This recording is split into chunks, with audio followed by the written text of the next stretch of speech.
Hello friends, आज की class में हम लोग इंग्लिश में एक इम्पॉर्टेंट टॉपिक डिस्कस करेंगे जो कि चल रहा था।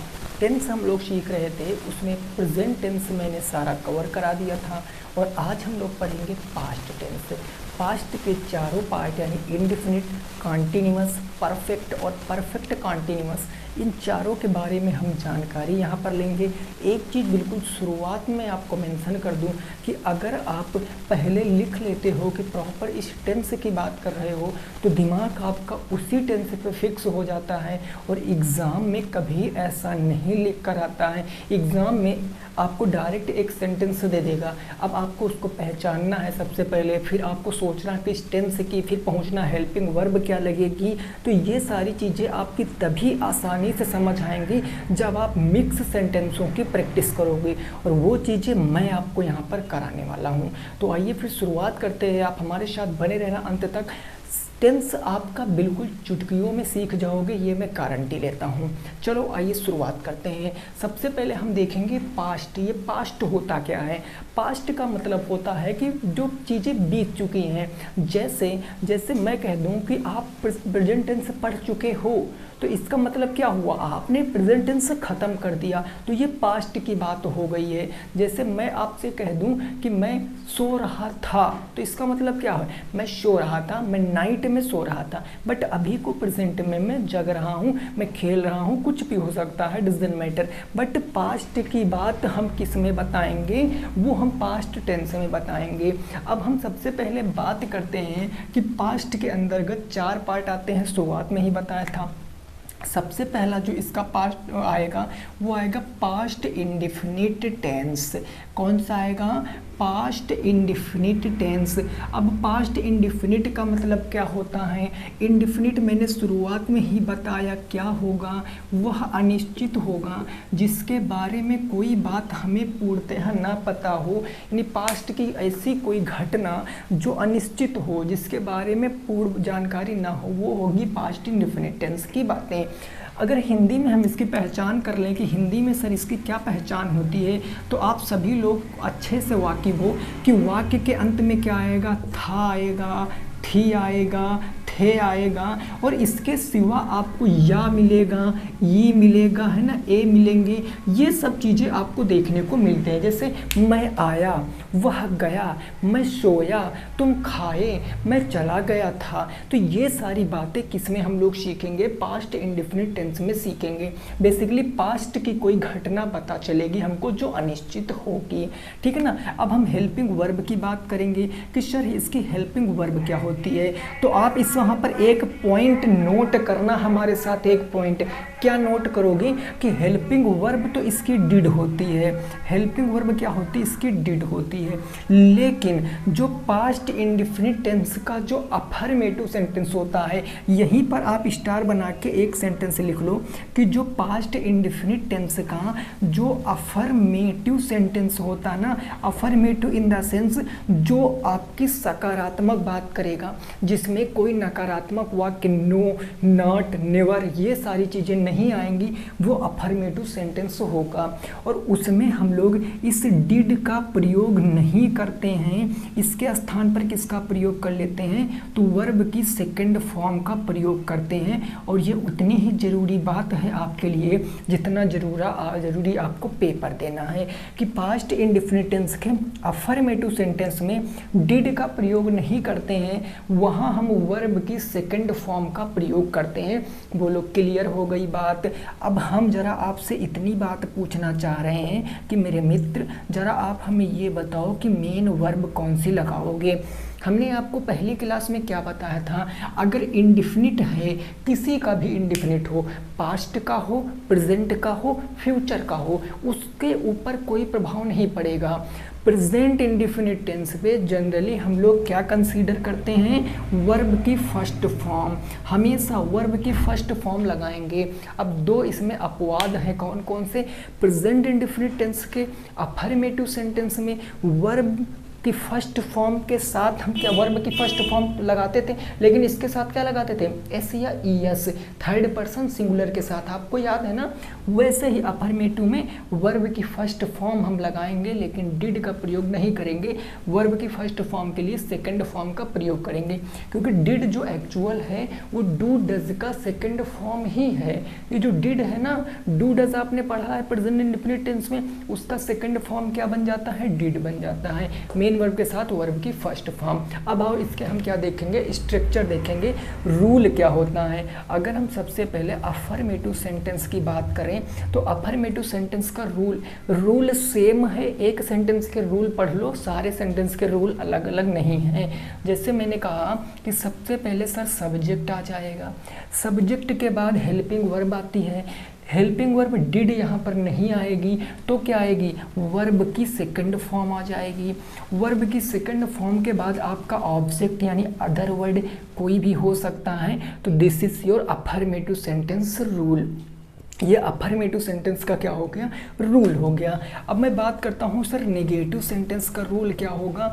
देखो सब्जेक्ट तो इसमें भी सबसे पहले आएगा सब्जेक्ट, लेकिन अब वर्ब की सेकंड फॉर्म से पहले हमको क्या लगाना पड़ेगा, हमको डिड लगाना पड़ेगा, क्योंकि डिड तो केवल अफर्मेटिव में नहीं लगेगा ना, बाकी तो सब में लगेगा। तो सब्जेक्ट के बाद डिड आ गया और डिड के बाद क्या आएगा, नॉट आएगा। नॉट क्यों आएगा, क्योंकि नेगेटिव है, तो subject plus did plus not. अब कौन सी फॉर्म, हमेशा मेन वर्ब की कौन सी फॉर्म लगाओगे, फर्स्ट फॉर्म, ये हो गया फर्स्ट फॉर्म, और लास्ट में क्या आ जाएगा सर, ऑब्जेक्ट आ जाएगा। ये हो गया नेगेटिव सेंटेंस का आपका रूल। अगर मैं बात कर दूं सर इंट्रोगेटिव सेंटेंस क्या होगा, तो आपको पता है इंट्रोगेटिव सेंटेंस दो प्रकार के होते हैं, तो हम एक ही रूल में सीखेंगे।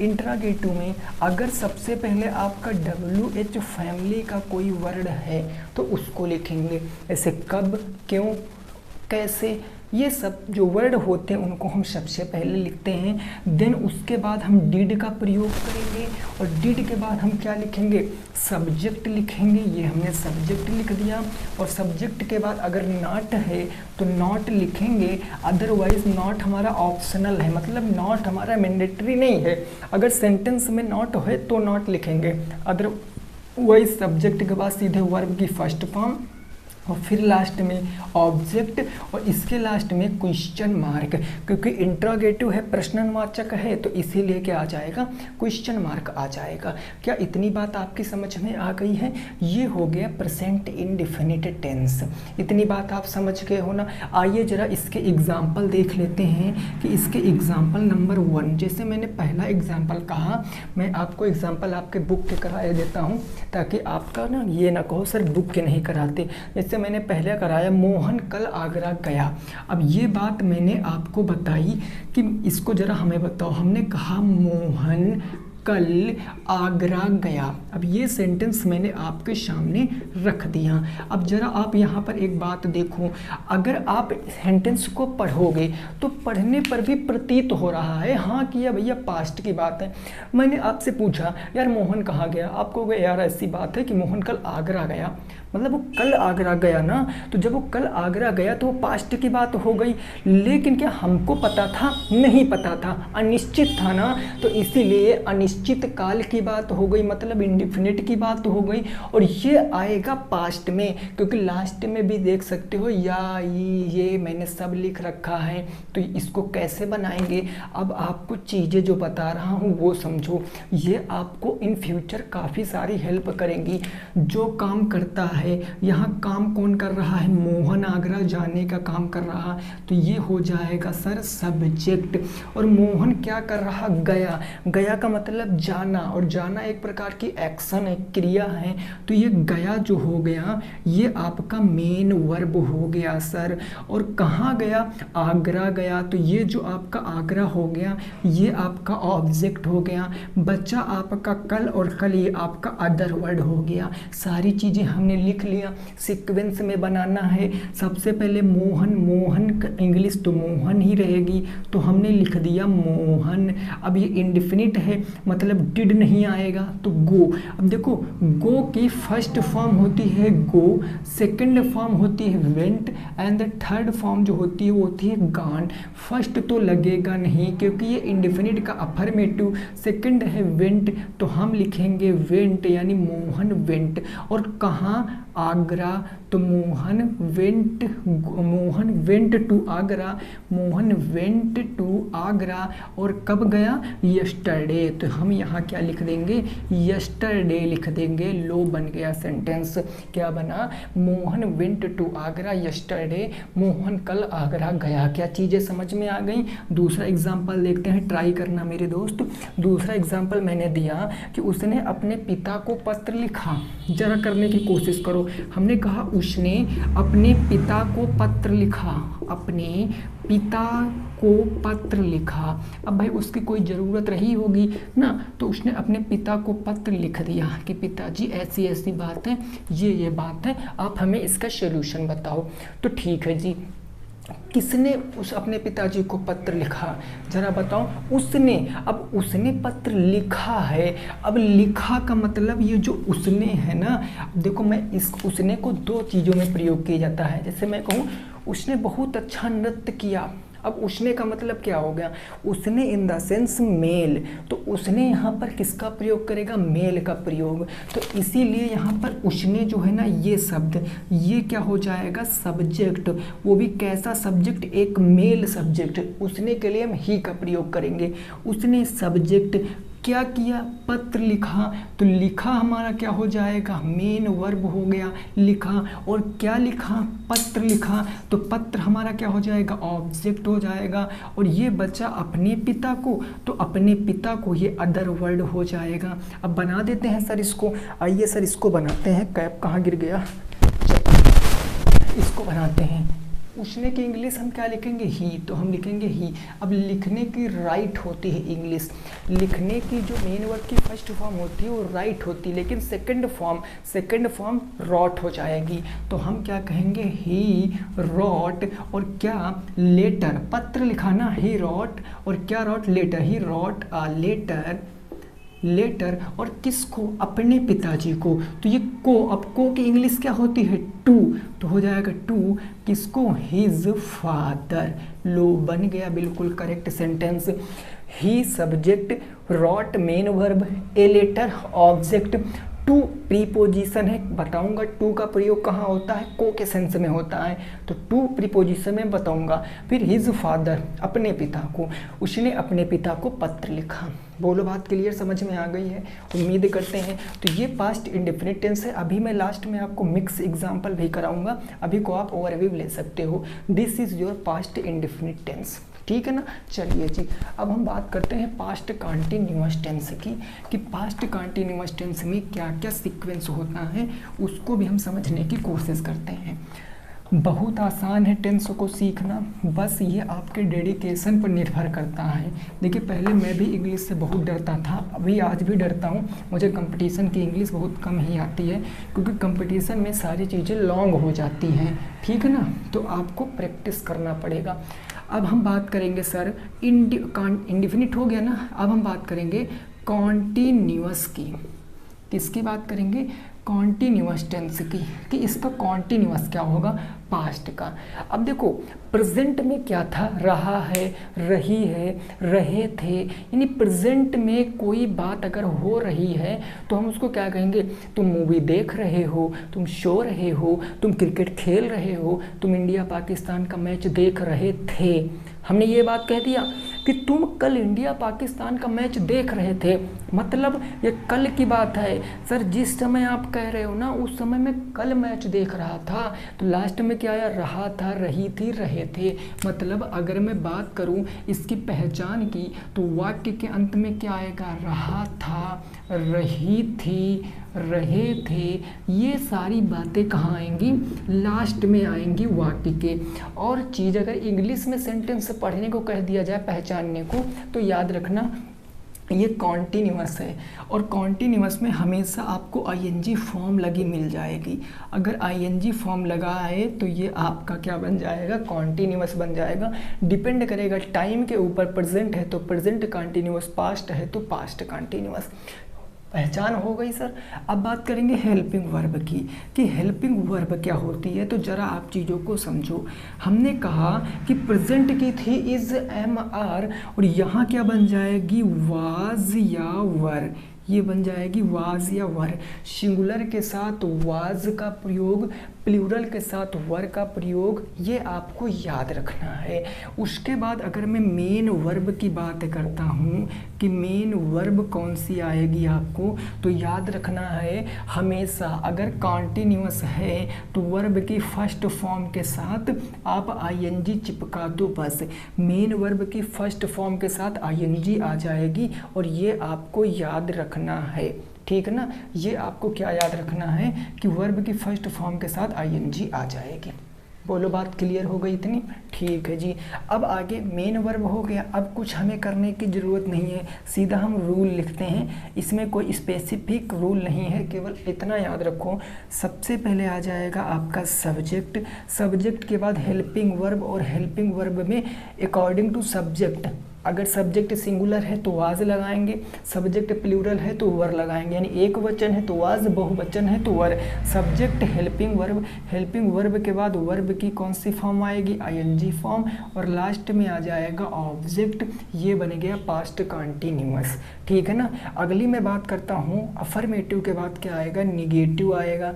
निगेटिव में क्या आएगा सर, सब्जेक्ट तो रहेगा ही रहेगा, हेल्पिंग वर्ब भी रहेगी, ये भी हो गई, लेकिन निगेटिव में हेल्पिंग वर्ब के जस्ट बाद क्या आ जाता है, नॉट आ जाता है, और इसके बाद फिर जो चीज़ें आपने अफर्मेटिव में लिखी हैं वही लिख दो, वर्ब पे फर्स्ट फॉर्म और लास्ट में क्या आ जाएगा, ऑब्जेक्ट आ जाएगा। ये हो गया आपका किसका, निगेटिव का। निगेटिव की बात कर लें हम तो ये होता है इंट्रोगेटिव। इंट्रोगेटिव मतलब प्रश्न पूछना है, और जब प्रश्न पूछेंगे तो WH फैमिली से शुरुआत करेंगे। WH फैमिली के बाद हमारा हेल्पिंग वर्ब आ जाएगा, हेल्पिंग वर्ब के बाद हमारा सब्जेक्ट आ जाएगा, और सब्जेक्ट के बाद अगर नॉट है तब तो लगाएंगे, अदरवाइज नॉट नहीं लगाएंगे। अब इसीलिए मैं इसको लिख कर डिब्बे में पैक कर दे रहा हूँ, अगर ज़रूरत है तो निकाल कर लगा दो, नहीं है तो इसको पैक रहने दो चुपचाप, ठीक है ना, इससे छेड़खानी नहीं करना है। फिर आपकी वर्ब की फर्स्ट फॉर्म के साथ आईएनजी लगा दोगे, और फिर इसके बाद आप ऑब्जेक्ट लगाओगे, और ऑब्जेक्ट के बाद अब आपको क्या लगाना पड़ेगा, लास्ट में आ जाओ क्वेश्चन मार्क लगा दो। क्यों लगा दो क्वेश्चन मार्क सर, क्योंकि यहाँ पर ये इंट्रोगेटिव सेंटेंस है। क्या बात समझ में आ गई है, बोलो जी। आइए एग्जाम्पल देख लेते हैं। जैसे पहला एग्जाम्पल मैंने पहला एग्जाम्पल कहा कि मैंने कहा वह किताब पढ़ रही थी, मैंने कहा वह किताब पढ़ रही थी। अब आप देखो, वह किताब पढ़ रही थी मतलब सर कोई पास्ट की बात आ गई, रहा थी, रही थी, रहे थे, पास्ट की बात आ गई। अब पहचानो सब्जेक्ट क्या, कौन पढ़ रहा था, वह, तो वह हो गया सब्जेक्ट। क्या पढ़ रही थी, किताब, तो ये हो गया ऑब्जेक्ट, है ना। किताब पढ़ रही थी, और पढ़ना मेन वर्ब है तो ये हो गया मेन वर्ब। बना दीजिए सर, छोटा सा सेंटेंस है। रही थी मतलब वह क्या है, सिंगुलर है, रहा होता तो प्लूरल हो जाओ, सॉरी ये जो सी है ना मतलब फीमेल को प्रदर्शित कर रहा है, तो इसीलिए हमने सी लिखा। अभी हम इसे कह देते कि वह पढ़ रहा था किताब, तो इसका मतलब वो मेल है। अब मेल फीमेल आपको पढ़कर तो समझ में आ ही जाएगा कि मेल क्या है, फीमेल क्या है, तो ये हो गया सी। सी एक सिंगुलर है, इसीलिए क्या लगाएंगे, वाज लगाएंगे। सी वाज, पढ़ रही थी, पढ़ने की होती है रीड, आईएनजी लगा देंगे, हो जाएगा रीडिंग। सी वाज रीडिंग, और क्या reading, book, reading a book बन जाएगा। She was reading a book. बात बिल्कुल क्लियर हो गई, कोई परेशानी किसी भी साथी को नहीं है। चलिए अगला देख लेते हैं। अगला मैंने कहा वे गाना नहीं गा रहे थे। हमने कहा वे गाना नहीं गा रहे थे, इसका मतलब क्या हो गया, वे गाना नहीं गा रहे थे। कौन नहीं गा रहा था, वे, तो वे हमारा हो गया सब्जेक्ट। क्या नहीं कर रहे थे, गाना नहीं गा रहे थे, तो ये क्या हो गया, ऑब्जेक्ट हो गया, ठीक है ना। और क्या, गा। अब ये गा का मतलब होता है जो क्या किया जाता है, जो सारे गामा वामा होता है ना, उसमें जो गाना गाया जाता है उस गा का मतलब है। और ये गाना का मतलब कोई स्क्रिप्ट आपकी गाना, तो ये गाना वो गाना हो गया। और ये आपका मेन वर्ब हो गया। ये निगेटिव है तो बना देंगे सबसे पहले वे की इंग्लिश क्या होती है, दे। अब दे क्या है आपका, एक प्लूरल है। जब प्लूरल है तो वर को कंसीडर करेंगे, हम वर लगाएंगे, तो ये हो गया दे वर। फिर नॉट, क्योंकि निगेटिव है तो नॉट हो गया, दे वर नॉट। और क्या कर रहे थे, गाने की होती है सिंग, और ING लगा दोगे हो जाएगा सिंगिंग। और क्या, अ सॉन्ग बन गया। They were not singing a song, वे गाना नहीं गा रहे थे। बात बिल्कुल क्लियर हो गई सर। चलिए तीसरा देख लेते हैं। तीसरा जैसे मैंने कहा, क्या राम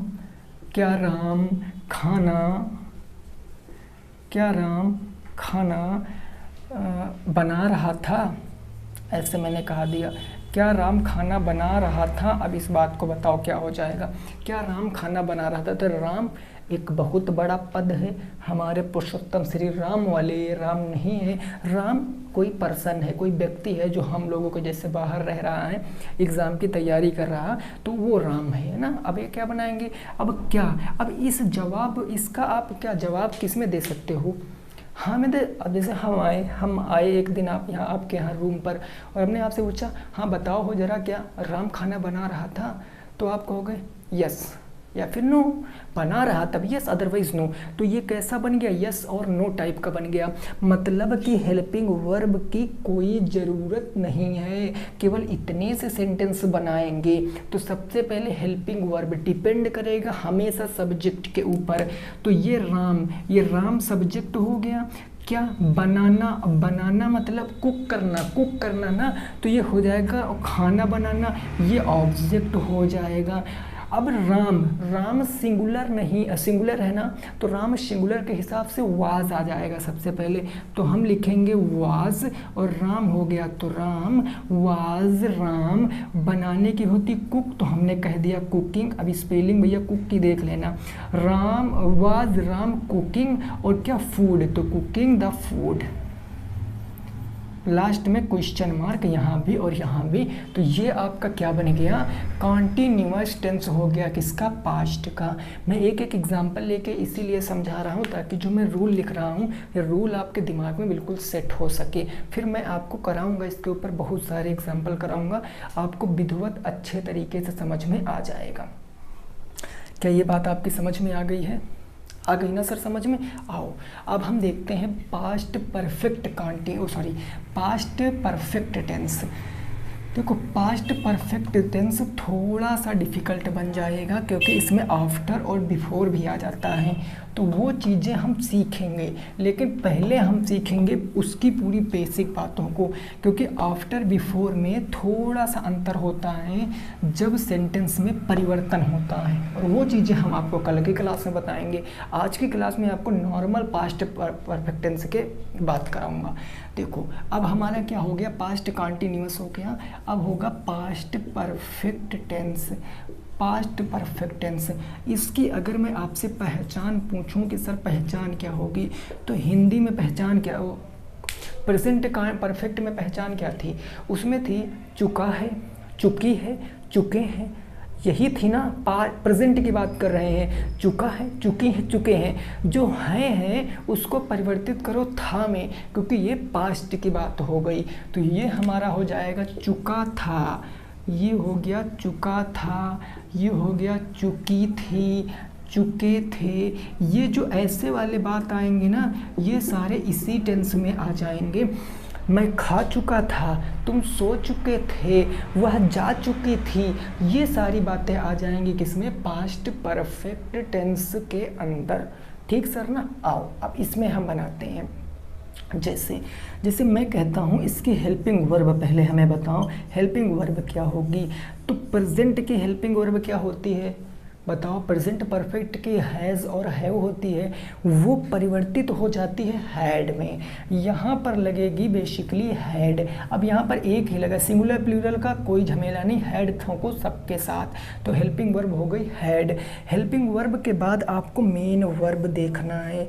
अब मैंने आपको बता रखा है क्या कि परफेक्ट है, अगर किसी भी का परफेक्ट हो, पास्ट का हो, प्रेजेंट का हो, फ्यूचर का हो, अगर वो परफेक्ट है तो मेन वर्ब की कौन सी फॉर्म लगाएंगे सर? थर्ड फॉर्म लगा देंगे। तो मेन वर्ब की थर्ड फॉर्म लगा दिया हमने। अब हम देखेंगे इसके रूल को। तो सबसे पहले हम बात करते हैं अफर्मेटिव रूल। अफर्मेटिव रूल आप देखो, एक चीज़ आप ऑब्जर्व कर पा रहे होगे कि रूल में केवल आपका क्या चेंज होता है? हेल्पिंग वर्ब चेंज होती है और मेन वर्ब चेंज होती है। मेन वर्ब भी नहीं चेंज होती है, ऐसे समझ लीजिए।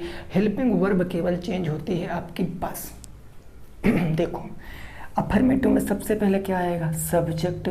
सब्जेक्ट के बाद हेल्पिंग वर्ब क्या आ जाएगा? हैड। तो ये हो गया हैड। इसके बाद वर्ब की थर्ड फॉर्म और लास्ट में आ जाएगा ऑब्जेक्ट। यही तो होता है अफर्मेटिव का रूल।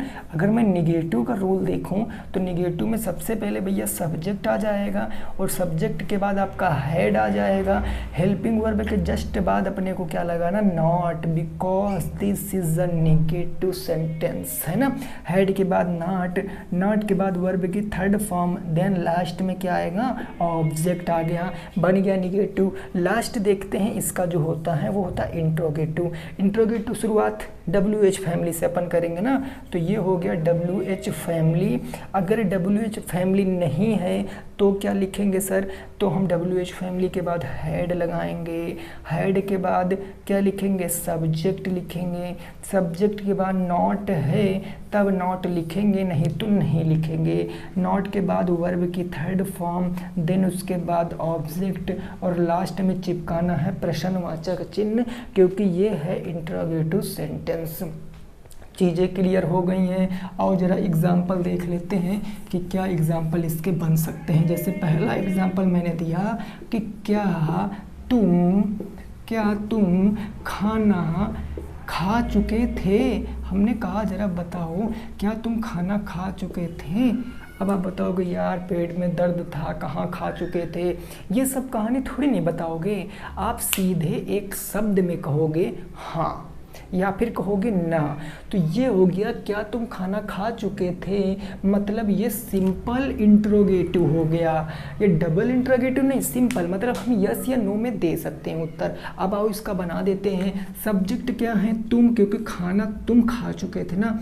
क्या खा चुके थे? खाना। ये ऑब्जेक्ट हो गया, ये सब्जेक्ट हो गया, इस खाने में मेन वर्ब हो गया। बाकी हम बना देंगे। हमने लिखा तुम देखा तुम। अब देखो यहाँ पर हेल्पिंग वर्ब तो केवल एक ही है, तो पहले से हैड चिपका दो भैया, तो ये बन जाएगा हैड। तुम की इंग्लिश यू, क्योंकि हमने यहाँ पर WH फैमिली का प्रयोग क्यों नहीं किया? क्योंकि इसका आंसर हम यस या नो में दे सकते थे। तो हमने लिखा हैड के बाद यू, हैड यू। और क्या खाने की होती है ईट, लगा दिया third form eaten. Had eaten और क्या ईटन? फूड। तो हैड ईटन द फूड या आ फूड ज़्यादा सही ना। चलो क्लियर। और लास्ट में हमने क्या लगा दिया? क्वेश्चन मार्क लगा दिया। बात बिल्कुल क्लियर हो गई, कोई दिक्कत नहीं है, चीज़ें बिल्कुल सही हैं, समझ में आ रही हैं। अगला देखो एग्जाम्पल नंबर मैंने 2 कहा। एग्जाम्पल नंबर 2 हमने ये कहा कि मैं तुम्हें पढ़ा चुका था। मैं तुम्हें पढ़ा चुका था, मैंने ये बात कह दी यार, मैं तुम्हें पढ़ा चुका था, मतलब मैं किसको पढ़ा चुका था? तुम्हें। तो ये जो तुम्हें देख रहे हो ना, ये तुम्हें हो जाएगा ऑब्जेक्ट, और ये जो मैं देख रहे हो सर, ये मैं हो जाएगा सब्जेक्ट, क्योंकि भैया पढ़ाने का काम मैं कर रहा हूँ। किसको? तुम्हें। तो तुम ऑब्जेक्ट हो और ये मेन वर्ब हो गया। बना दीजिए सर। सबसे पहले सब्जेक्ट आएगा, सब्जेक्ट है मैं, आई, हैड लगा दिया, आई हैड। पढ़ाने की होती टीच, तो ये हो गया TEACH, ये लगा दी टीच। टीचड होता है ना भाई, टीच, आई हैड टीचड, है ना। ये देख लेना भाई, टीच की थर्ड फॉर्म क्या होती है, मेरी समझ से तो यही होती है, I had teached you, I had teach you. ठीक है ना। देख लीजिए, ये थोड़ा सा ना देख लेना आप लोग, नहीं तो गलत हो जाएगा, मैंने बोल दिया, आप लोग देख लीजिए, ठीक है ना। आई हैड टीच यू, मेरी समझ से टीच यू ही होता है, बट कोई नहीं, आप देख लेना, मैंने इसको बता दिया। तो ये आपको याद रखना है कौन सा टेंस है, पास्ट परफेक्ट टेंस। ये हो गया पास्ट परफेक्ट टेंस। चीज़ें बिल्कुल क्लियर हैं।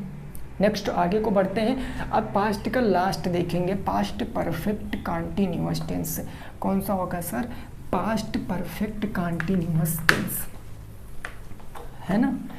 चलिए देखिए, मैं आपका टाइम वेस्ट बिल्कुल भी नहीं करना चाहता हूँ, इसलिए मैं आपको कम समय में ज़्यादा ज्ञान देने की कोशिश करता हूँ, क्योंकि हमें पता है कि आपका समय कितना कीमती है। अभी कल को आपका पेपर अच्छा नहीं होगा तो आप यही आकर कहोगे कि सर इतना पढ़ा फिर भी पेपर अच्छा नहीं हुआ। तो आप कम समय में कंसेप्ट क्लियर को प्रैक्टिस आप जितना कर सको उतना करो। एक बार आप हमारे कहने से प्रैक्टिस करना स्टार्ट कर दीजिए, एग्ज़ाम तक आप 1-1 घंटे प्रैक्टिस कर लिए ना, कोई ऐसा आपका क्वेश्चन नहीं होगा जो आप कर नहीं पाओगे, सब क्वेश्चन करोगे। चलिए लास्ट जो इसका चौथा टाइप बनता है वो बनता है perfect continuous, perfect continuous tense, है ना। अब परफेक्ट कॉन्टिन्यूअस का मतलब क्या होगा, इसकी तो पहचान आपको अच्छे से पता होगी, क्या कि एक तो पास्ट में कोई काम चल भी रहा होगा, लेकिन यहाँ पर आपको टाइम दिया होगा, टाइम के साथ वही पहचान रहा था, रही थी और रहे थे। टाइम के साथ रहा था, रही थी और रहे थे, ये आदि शब्द आते हैं। टाइम आपको पता है, तुम 2 बजे से पढ़ रहे थे, पापा 8 बजे से खेतों में काम कर रहे थे, ये सारी बातें आपको इसी टेंस में देखने को मिलेंगी। बेसिकली जो इसकी हेल्पिंग वर्ब होती है, हेल्पिंग वर्ब क्या होती है आपको पता होना चाहिए। हेल्पिंग वर्ब जो हैड होती है ना, ये जो हैड होती हैं इसके साथ अपन को क्या लगाना पड़ता है, बीन लगाना पड़ता है। याद रखना, एक रहस्य की बात है कि जो भी आपकी परफेक्ट में होगी, जो परफेक्ट में हेल्पिंग वर्ब होगी ना, वो जब आपकी पास्ट परफेक्ट कॉन्टिन्यूअस बन गई, पास्ट परफेक्ट की हेड थी, वो पास्ट परफेक्ट कॉन्टिन्यूअस बच गई, मतलब बीन लगा दिया। जैसे प्रेजेंट में परफेक्ट में हैज़ हैव था, जैसे परफेक्ट कॉन्टिन्यूअस में पहुंचे हैज़ बीन हैव बीन, मतलब जो परफेक्ट की होगी, अगर परफेक्ट कॉन्टिन्यूअस बनाना है तो बीन ऐड करना है, बस। ठीक बात। चलिए जी, अब क्या करेंगे, वर्ब कौन सी लगाएंगे, मेन वर्ब। तो मैं बात करता हूँ मेन वर्ब की, तो अपना वही पहली क्लास याद करो। कॉन्टिन्यूअस शब्द आ गया, मतलब वर्ब की फर्स्ट फॉर्म के साथ आईएनजी का प्रयोग करेंगे, है ना। और यहाँ जो टाइम आता है, इस टाइम को हम 2 तरीक़ों से प्रदर्शित करते हैं। इसके लिए हम सेंस का प्रयोग करते हैं, फॉर का प्रयोग करते हैं। सेंस जो समय दिन में एक बार, वीक में एक बार, सप्ताह में एक बार, मतलब कि महीने जो होते हैं, उन सारी बातों में हम क्या लगाते हैं, सेंस। फॉर का प्रयोग जो टाइमिंग पक्की नहीं होती, जिसके विषय में जानकारी नहीं होती है। आइए अब इसका अफर्मेटिव का हम सबसे पहले रूल देख लेते हैं। अफर्मेटिव का रूल, सबसे पहले क्या लिखेंगे सर, सब्जेक्ट। सब्जेक्ट के बाद हेल्पिंग वर्ब क्या आएगी, हैड बीन आ जाएगी। देन उसके बाद वर्ब की फर्स्ट फॉर्म आईएनजी, और उसके बाद आ जाएगा ऑब्जेक्ट। ऑब्जेक्ट के बाद अगर सेंस है तो सेंस, अदरवाइज क्या लगाएंगे, फॉर, और लास्ट में क्या आ जाएगा, टाइम आ जाएगा। ठीक ना। चलो निगेटिव की बात कर लेते हैं। अब हम एक बहुत गंदा काम करने जा रहे हैं, हम जो इन दोनों में प्यार मोहब्बत था इसको जुदा कर देंगे, हैड बीन को। कैसे, तो जादू देखो हमारा, सब्जेक्ट प्लस जो हैड और बीन था, हमने कहा अपने नॉट को भेज दो, ये लड़ाई लगवाने में बहुत आगे है, ये बहुत चुगलखोरी करता है। नॉट को भेज दिया तो ये हो गया हैड नॉट बीन, और फिर वर्ब की फर्स्ट फॉर्म विद आईएनजी, और फिर आ गया ऑब्जेक्ट। उसके बाद अगर सेंस है तो सेंस लगाओ, अदरवाइज फॉर लगाओ, और लास्ट में क्या लगा दो, टाइम लगा दो। बन गया सर, कोई परेशानी नहीं हुई है। इंट्रोगेटिव की बात कर लें तो इंट्रोगेटिव में WH फैमिली से अपन शुरू करेंगे। WH फैमिली के बाद हम क्या लगाएंगे, WH फैमिली के बाद हेल्पिंग वर्ब लगाएंगे हैड। अब हैड बीन को कौन जुदा करेगा, सब्जेक्ट प्लस बी, नॉट है तो नॉट लगा देंगे, फिर वर्ब की फर्स्ट फॉर्म के साथ ING, देन उसके बाद ऑब्जेक्ट, फिर अगर सेंस फॉर लगाएंगे और उसके बाद लास्ट में टाइम लगा देंगे, फिर क्वेश्चन मार्क बन जाएगा हमारा। बस ये 3 आपको रूल याद रखने हैं। आओ एग्जाम्पल देखते हैं। एग्जाम्पल नंबर 1 हमने कहा कि तुम 2 घंटे से फिल्म देख रहे हो, 2 घंटे से फिल्म देख रहे थे, तुम 2 घंटे से फिल्म देख रहे थे। अब पता है ये सेंटेंस हमने कब बोला, हमने बोला हमारे कोई दोस्त हमारे साथ पढ़ने गए, मान लिया पढ़ने गए, कोचिंग में बैठे थे, अब उन्होंने अपना होमवर्क नहीं पूरा किया। अब हम बड़े खुश किया, मास्टर साहब पूछेंगे ना तो बता देंगे। मास्टर ने पूछा तुमने अपना होमवर्क नहीं किया, हमने कहा होमवर्क कहाँ से कर लेंगे जी, ये तो 2 घंटे से मूवी देख रहे थे। मतलब कि ये पास्ट की बात हो गई, क्या कर रहे थे, 2 घंटे से मूवी देख रहे थे, बस पास्ट परफेक्ट कंटिन्यूअस बन गया। सब्जेक्ट क्या है सर, तुम सब्जेक्ट हो गया। अब ये 2 घंटे से कर क्या रहे थे, ये तो आपका टाइम हो गया, दिस इज़ योर टाइम, और ये फिल्म देख रहे थे तो ये हो गया ऑब्जेक्ट, देख रहे थे ये हो गया मेन वर्ब, हो गया ना। चलो बना दीजिए, सब्जेक्ट हो गया यू, तो हमने कहा यू, फिर क्या आएगा, हैड आएगा, बीन आ जाएगा, यू हैड बीन, देखना मतलब वॉच करना, watching, you had been watching movie, object movie है ना, वॉचिंग मूवी, कब से, 2 घंटे से। क्या 2 घंटे पता है, आज के हैं, कल के हैं, परसों के हैं, कब के नहीं पता, मतलब सेंस तो आएगा नहीं, तो क्या आएगा, for 2 hour, you had been watching movie for 2 hour, बन गया। अगला करके बता दीजिए। अगला मैंने ये कहा, हमने कहा तनु, ये हमने कह दिया तनु है ना। 1992 से दिल्ली में रह रही थी। हमने ये कहा कि तनु नाम की एक लड़की है जो 1992 से दिल्ली में रह रही थी। अब तनु एक स्टूडेंट भी है जो DLED में पढ़ती है ना, और तनु एक हमारे घर पर भी है, रियल बता रहे हैं, तो वही तनु हो सकती हैं। तो तनु 1992 से दिल्ली में रह रही थी। चलो अब मैं बात करता हूँ, सब्जेक्ट कौन है, तनु, तो हमने कह दिया सर ये हो गया तनु, हेल्पिंग वर्ब हैड, लेकिन हाँ ठीक है चलो हैड लगा दिया क्योंकि निगेटिव तो है नहीं, तो हमने कहा तनु हैड बीन, रहने की क्या होती, लिव, तो ये हो जाएगा लिव, ING, लिविंग हो जाएगा, लिविंग हो जाएगा। तनु हैड बीन लिविंग, और कहाँ, दिल्ली, तो कहाँ पर, इन दिल्ली, तो इन दिल्ली, और कब से, 1992, क्या 1992 20वीं शताब्दी में, 19वीं शताब्दी में दोबारा आया होगा, नहीं, तो सेंस लगाओ, यहाँ पर हमने लगा दिया सेंस, और कब, 1992, हमने कहा Tanu had been living in Delhi since 1992, तनु दिल्ली में 1992 से रह रही थी। ठीक है ना। तो दोस्तों आज की क्लास में हमने पास्ट इंडेफिनिट टेंस का ओवरव्यू ले लिया। ओवरव्यू का मतलब क्या होता है कि हमने इसको ना एक नज़र में देख लिया, ऐसी वाली नज़र में जो देख लिया हमने इसको, है ना, इसको हमने इस नज़र से क्या किया, देख लिया।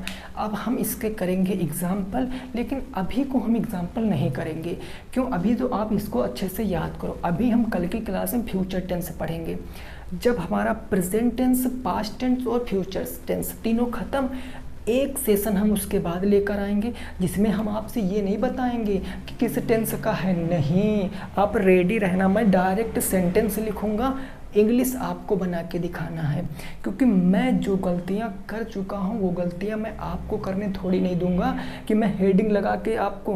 देखिए इंग्लिश में होता क्या, लोग आपको सजेस्ट क्यों करते हैं, आप अगर कोई कंपटीशन का एग्ज़ाम दोगे तो लोग आपको यही सजेस्ट करेंगे कि पहले आप सेक्शनल चीज़ें पढ़ो, मतलब सेक्शन वाइज चीज़ें पढ़ो, देन उसके बाद आप मॉक लगाओ। और मॉक हमेशा आपको क्या करना पड़ेगा, मिक्स क्वेश्चनों का करना पड़ेगा, जिस होता है फिर आपके अंदर से डर नाम की कोई चीज़ नहीं बचती है, आप सारे सेंटेंस बनाने के लिए तैयार रहते हो।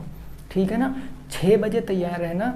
वर्ग समीकरण की धांसू क्लास मैं लेकर आऊँगा 6 बजे आपकी, अभी 6 बजे चल जाएगी क्लास, तो दिक्कत मत लेना। वो चैप्टर बहुत ज़रूरी है भाई साहब, उसको देखना आपको ज़रूर है। पहली क्लास है क्योंकि हमने 5-4 से क्लासों में ट्रिग्नोमेट्री पूरी ख़त्म कर दी। ठीक है ना, चलो तो क्लास कैसी लगी ज़रूर बताना। मिलेंगे आपसे नेक्स्ट क्लास में। जय हिंद, जय भारत और वंदे मातरम।